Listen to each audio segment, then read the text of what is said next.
മുഖ്യമന്ത്രിക്കെതിരെ 4 കോണിൽ നിന്നും ശക്തമായ വിമർശനം ഉയരുന്ന സാഹചര്യത്തിൽ പാളയത്തിൽ തന്നെ പടയുണ്ടായി എന്ന് പറയുന്ന അവസ്ഥയാണ് ഇപ്പോൾ നേരിടേണ്ടി വന്നിരിക്കുന്നത്. മുഖ്യമന്ത്രി പിണറായി വിജയന് ശക്തമായ വിമർശനവുമായി ഇപ്പോൾ രംഗത്ത് വന്നിരിക്കുന്നത് മറ്റാരുമല്ല, സ്വന്തം പാർട്ടിയിലെ MLA കൂടിയായിട്ടുള്ള MM മണിയാണ്.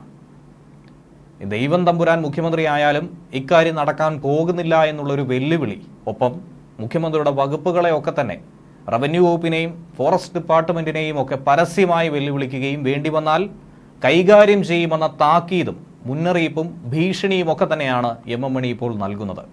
അങ്ങനെ സർക്കാരിനെ നേരിടാനായി MM മണി ഇടുക്കിയുടെ ജനതയെ കൂട്ടുപിടിച്ചുകൊണ്ട് രംഗത്തിറങ്ങിയിരിക്കുകയാണ്. ഇടുക്കി ജില്ലയിലെ ഭൂമിയുമായി ബന്ധപ്പെട്ട വിഷയത്തിലാണ് സംസ്ഥാന സർക്കാരിനെതിരെ വിമർശനം ഉന്നയിച്ചുകൊണ്ട് മുതിർന്ന CPM നേതാവും MLAയും കൂടിയായിട്ടുള്ള MM മണി ഇങ്ങനെ രംഗത്ത് വന്നത്. ഇടുക്കിയിൽ നിന്നുള്ള ആളുകളെ ഇറക്കിവിടാൻ ഇനി ദൈവം തമ്പുരാൻ മുഖ്യമന്ത്രിയായാലും കഴിയില്ല എന്നാണ് അദ്ദേഹം പറഞ്ഞിരിക്കുന്നത്. വനം വകുപ്പ് ഇനിയും പ്രശ്നമുണ്ടാക്കിയാൽ പുറത്തിറങ്ങി നടക്കാനും അവർ വിഷമിക്കും. റവന്യൂ വകുപ്പിനെ ഉന്നവിട്ടായിരുന്നു മന്ത്രി പ്രധാനമായും വിമർശനം ഉന്നയിച്ചത്. കാരണം നേരത്തെ തന്നെ വനം വകുപ്പിനെതിരെ ശക്തമായ വിമർശനം ഉന്നയിച്ചിട്ടുണ്ടായിരുന്നു. ഇത്തവണ അതിന് കൂട്ടുപിടിച്ചുകൊണ്ട് റവന്യൂ വകുപ്പ് കൂടി രംഗത്ത് വന്നാൽ അതിൽ ഒരു തീരുമാനമുണ്ടാക്കി തരുമെന്നാണ് അദ്ദേഹം പറഞ്ഞിരിക്കുന്നത്. മുഴുവൻ ആളുകൾക്കും പട്ടയം നൽകാതെ സൂത്രത്തിൽ കാര്യം നടത്താമെന്ന് ഒരു ഗവൺമെന്റും കരുതേണ്ടെന്ന് മുൻ വൈദ്യുത വകുപ്പ് മന്ത്രി കൂടിയായിട്ടുള്ള MM മണി പറയുകയുണ്ടായി. വിവിധ ആവശ്യങ്ങൾ ഉന്നയിച്ച് CPM നടത്തിയ ശാന്തൻപാറ ഫോറസ്റ്റ് ഓഫീസ് മാർച്ചിലാണ് MM മണി ഇങ്ങനെ വിമർശനം ഉന്നയിച്ചത്. വനമുള്ളതുകൊണ്ട് സംരക്ഷിച്ചു കൊള്ളാനും പുതിയ വനം ഉണ്ടാക്കാൻ നോക്കേണ്ടെന്നും വനം വകുപ്പിനോട് അദ്ദേഹം ഓർമ്മപ്പെടുത്തൽ നടത്തി. വനം വകുപ്പിനെ മാത്രമല്ല റവന്യൂ വകുപ്പിനെയും നേരിടേണ്ട ഒരു സ്ഥിതിയാണ് ഇടുക്കിയിലുള്ളതെന്നും അദ്ദേഹം പറഞ്ഞു. ഇടുക്കിയിൽ ജീവിക്കുന്ന ആളുകൾക്ക് സ്വസ്ഥമായി ജീവിക്കാനുള്ള അവസരം ഉണ്ടാക്കണം. ഇടുക്കിയിൽ നിന്നുള്ള ആളുകളെ ഇറക്കിവിടാൻ ഇനി ദൈവം തമ്പുരാൻ മുഖ്യമന്ത്രിയായാലും കഴിയില്ല. വനം വകുപ്പ് ഇനിയും പ്രശ്നമുണ്ടാക്കിയാൽ പുറത്തിറങ്ങി നടക്കാൻ വിഷമിക്കും. സംഘടിതമായി സമരം നടത്തേണ്ട ഒരു സമയമാണ്. സർക്കാർ നമ്മുടേതാണെന്ന് നോക്കേണ്ട കാര്യമില്ല എന്നാണ് MM മണി പറയുന്നത്. അതിപ്പോൾ ഭരണപക്ഷമായാലും പ്രതിപക്ഷമായാലും നേരിടാനുള്ളത് നേരിടുമെന്നും ഇതിലൂടെ താക്കീതുണ്ട്. ഇടുക്കി ജില്ലാ കളക്ടർ കഴിഞ്ഞ വർഷം പുറത്തിറക്കിയ നിർമ്മാണ നിരോധന ഉത്തരവിലും MM മണി നേരത്തെ ഒരു പ്രതികരണം നടത്തിയിരുന്നു.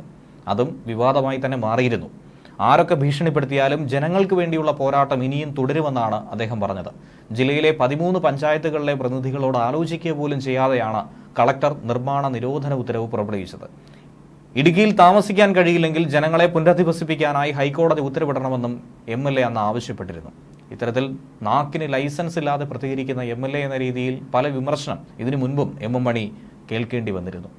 എന്നാൽ സമാനമായ ഒരു സാഹചര്യം ഇപ്പോൾ ശക്തമായ നടപടി സ്വീകരിക്കുന്നത് വയനാട് ഉരുൾപൊട്ടൽ സംഭവവുമായി ബന്ധപ്പെട്ട് തന്നെയാണ്. വനമേഖല കയ്യേറുന്നതും വനമേഖലയിലെ താമസവും ഇതൊക്കെ തന്നെയാണ് ചർച്ചാ വിഷയമായി മാറുന്നത്. ഈ ഘട്ടത്തിൽ കൂടിയാണ് ഇടുക്കിയും ഇപ്പോൾ ചിത്രത്തിലേക്ക് കടന്നു വരുന്നത്. അതേസമയം വയനാട്ടിലെ കാര്യം പരിശോധിക്കുകയാണെങ്കിൽ ഉരുൾപൊട്ടലിന് ശേഷവും അവരെ വിടാതെ പിന്തുടർന്ന ദുരന്തവുമുണ്ട്.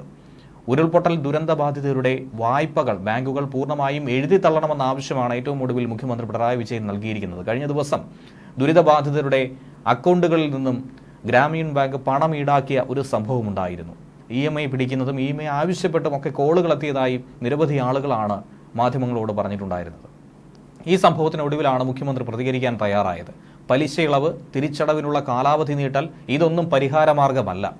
ദുരന്തം നടന്ന പ്രദേശത്തെ മുഴുവൻ കടങ്ങളും പൂർണ്ണമായും എഴുതിത്തള്ളുകയാണ് വേണ്ടത്. കടബാധ്യത സർക്കാർ ബാധ്യത ഏറ്റെടുക്കേണ്ട അവസ്ഥ നിലവിലില്ല. ബാങ്കുകൾക്ക് തന്നെ അത് വഹിക്കണം. ബാങ്കുകൾക്ക് താങ്ങാനാവുന്ന തുക മാത്രമേ വായ്പാ ഇനത്തിലുള്ളൂവെന്നും മാതൃകാപരമായ നടപടികൾ സ്വീകരിക്കണമെന്നുമാണ് ബാങ്കേഴ്സ് സമിതി യോഗത്തിൽ മുഖ്യമന്ത്രി എടുത്തു പറഞ്ഞത്. കൃഷിഭൂമിയുടെ രൂപം തന്നെ മാറിയിരിക്കുന്ന ഒരു സ്ഥിതിയാണ് വയനാട്ടിൽ. തുടർവാസമോ കൃഷിയോ ഈ പ്രദേശങ്ങളിൽ കഴിയില്ല എന്നാണ് റിപ്പോർട്ട് സൂചിപ്പിക്കുന്നത്.